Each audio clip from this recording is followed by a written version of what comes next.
Talking about culture, आपने बोला कि पाकिस्तानी जो आर्मी है वो उन्होंने ऐसा एक कल्चर बना दिया है कि इरैशनली वो हमें इंडिया को तंग करेंगे, राइट? व्हाई डिड यू से सो? क्या कल्चर उन्होंने ऐसा क्या कल्टिवेट किया है कि जहाँ से इरैशनैलिटी ही उधर ब्रीड करती है बार बार? ओके, सो 2003 में मुझे भारत सरकार ने सिलेक्ट किया एक स्टडी प्रोग्राम के लिए यूएसए में। वहाँ पे 33 देश के लोग थे, 80 लोग थे हम, कुछ फौजी थे, ज़्यादातर डिप्लोमेट और ब्यूरोक्रेट थे। उसमें 4 पाकिस्तानी थे, एक ब्रिगेडियर, एक लेफ्टिनेंट कर्नल, एक एयरफोर्स का और एक ब्यूरोक्रेट था। वो जो 2 पाकिस्तानी ऑफिसर्स थे उनसे डील करके मुझे इतनी इंसाइट मिली, क्योंकि जब हम वहाँ गए थे तो एक धारणा है देश में कि देखो है तो हमारे जैसे ही लोग, हमारे जैसे ही थे, हमारे जैसे थे, they are human beings like us, that's true.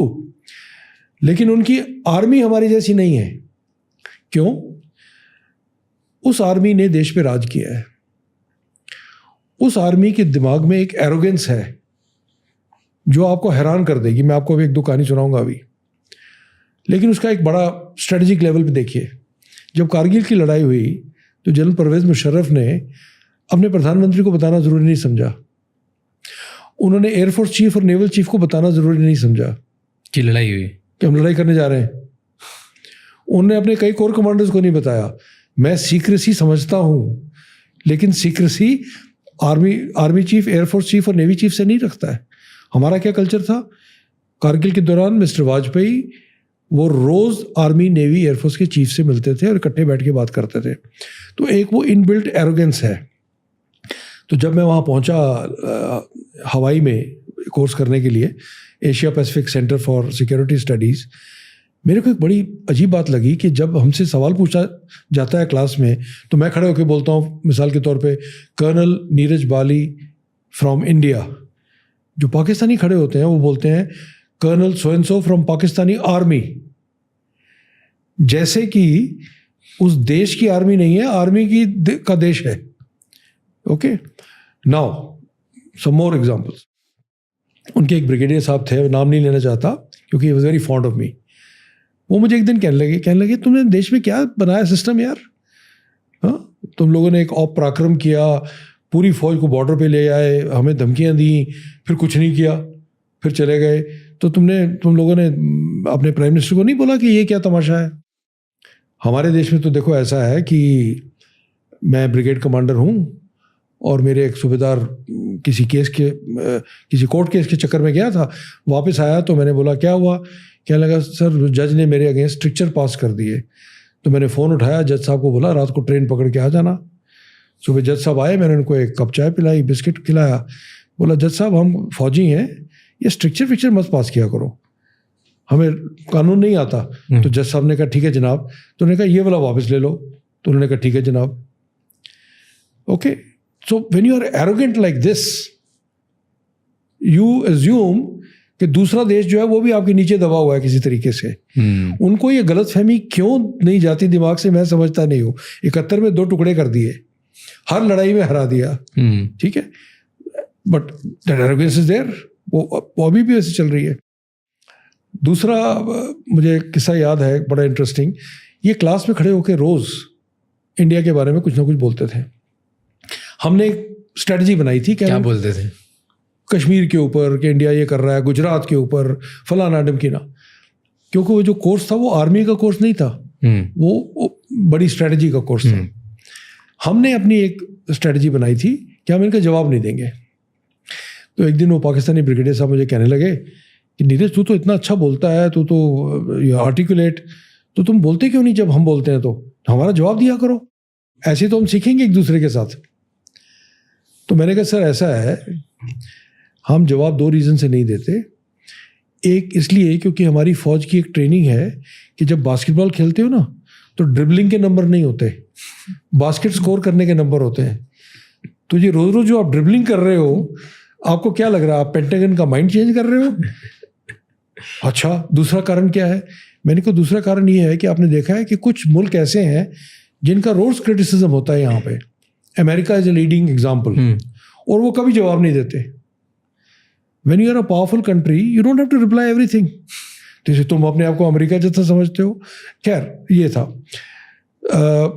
But one day जवाब दिया कि हाँ समझते हैं, हाँ समझते हैं। One day I had to give a reply because class में खड़े होकर उन्होंने कुछ ज़्यादा बोल दिया। एक बोला कि देखिए हमारे नेबरिंग देश में क्या हो रहा है, अपने आप को सेकुलर बोलते हैं, और देखिए गुजरात में क्या किया उन्होंने मुस्लिम्स के साथ। एक ये पॉइंट बोला। दूसरा ये बोला कि कश्मीर में भारतीय सेना जो है वो भागने के लिए तैयार है, और ये सच्चाई हम जानते हैं। तीसरी बात ये बोली कि हम चाहते हैं कि कश्मीर का मसला मल्टीलैटरल तरीके से सॉल्व हो, अमेरिकन को इन्वॉल्व किया जाए, पर इंडियन डरते हैं। वो कहते हैं नहीं, हम आपस में बात करेंगे और किसी को इन्वॉल्व नहीं करेंगे। और चौथी चीज़ ये बोली कि हमारी तो आर्मी बड़ी छोटी है, इंडिया चाहे तो हमारे को ओवररन कर सकता है, इसलिए हमें न्यूक्लियर बॉम्ब चाहिए। इंडिया को न्यूक्लियर बॉम्ब क्यों चाहिए? उस दिन जो प्रोफेसर थे डॉक्टर रॉबर्ट वर्सिंग, उन्होंने बोला मेरे को कि जवाब दो। तो मैंने कहा जहाँ तक गुजरात की बात है, मुझे आज तक कोई हिंदुस्तानी नहीं मिला जिसको गुजरात की घटनाओं पे बुरा ना लगा हो। और जो वहाँ की सरकार है, राइट विंग बीजेपी की सरकार थी उस ज़माने में भी, उन्होंने बहुत लोगों को ऑलरेडी सज़ा दिलाई है। मैंने कहा देखिए कंट्रास्ट देखिए, हमारे नेबरिंग मुल्क में शिया सुन्नी झगड़े होते हैं, उसको छुपा दिया जाता है। दूसरी बात हुई ये जो बायलैटरल वाली, हमारी एक बड़ी पुरानी सिविलाइजेशन है, पाकिस्तानी भी उसका हिस्सा थे। मुझे बात बड़ी अजीब लगती है कि हमें रेफरी चाहिए अमेरिका से या कहीं और से अपनी प्रॉब्लम सॉल्व करने के लिए। इन एनी केस अमेरिकन का रिकॉर्ड क्या है सॉल्व करने का प्रॉब्लम?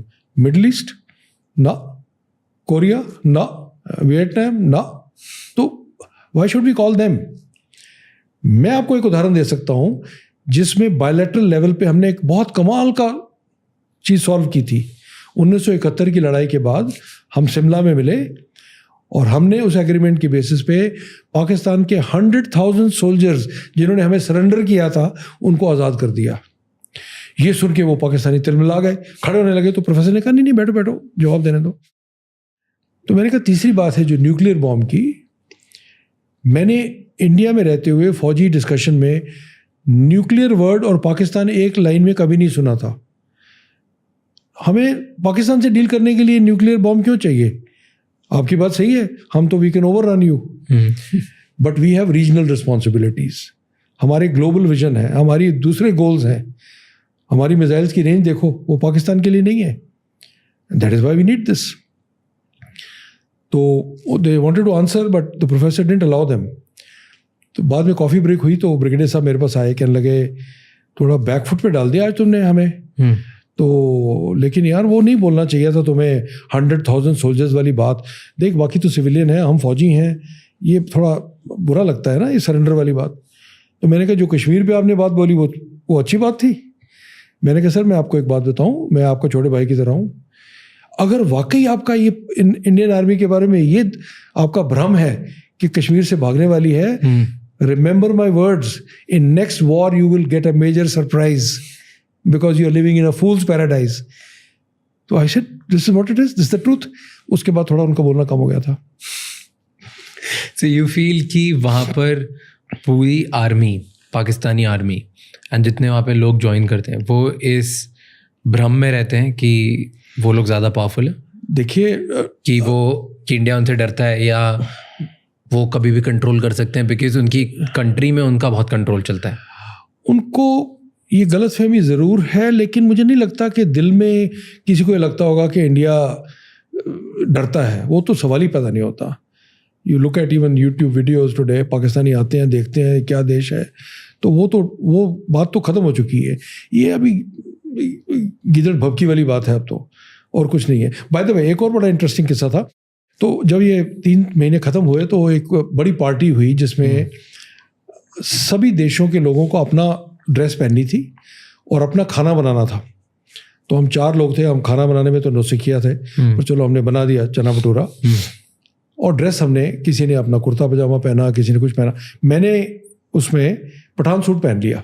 तो स्टेज पे जब हम खड़े थे तो पाकिस्तानी ब्रिगेडियर ने माइक लेके सबके सामने अंग्रेजी में बोला कि मैं एक सवाल पूछना चाहता हूँ कर्नल बाली से, वो पठान सूट में है, ये पठान सूट भारत में कब से उनकी ड्रेस बन गई, वो कहाँ पहनते हैं भारत में? मैंने माइक लिया, मैंने बोला कश्मीर में, पूरे कश्मीर में। ये हमारा देश है।